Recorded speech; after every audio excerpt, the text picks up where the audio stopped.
আজি আমাৰ মাজত বহুজন নাই যে আত্মধৰ্ম পানে চৌকলিতা লক্ষী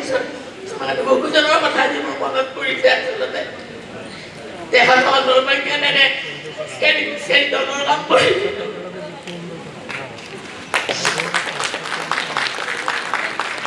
আজি যদি চাওঁ বন্ধু বৰা দিলীপ ডেকা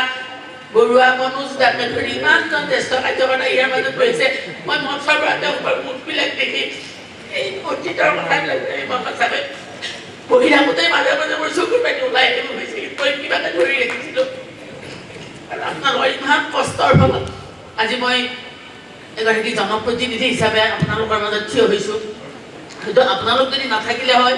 আৰু সেই তৃণমূলৰ কাৰ্যকৰ্তাখিনি আজি যিমান যি নকওঁ আজি বুথৰ যিসকল আমাৰ দলৰ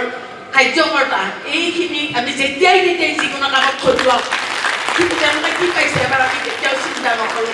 গতিকে তেওঁলোকক মই অতি শ্ৰদ্ধা জনাইছোঁ সদায় এনেকৈ থাকক এটা মই নিৰ্বাচনত জয়ী হোৱাই নহয় আচলতে প্ৰত্যেকটো নিৰ্বাচন আমি জয়ী হ'ব লাগিব যি পঞ্চায়ত পৌৰসভা লোকসভা যিয়েই নহওক প্ৰত্যেকটো নিৰ্বাচন জয়ী হৈ থাকিলে কিন্তু আমাৰ অস্তিত্ব থাকিব নহ'লে আমি জাতি মাটি ভেটিৰ কথা ক'লেই নহ'ব ভাৰতীয় জনতা পাৰ্টিৰ বাহিৰে কিন্তু কোনেও এইখিনি আমাক সুৰক্ষিত কৰি ৰাখিব নোৱাৰে।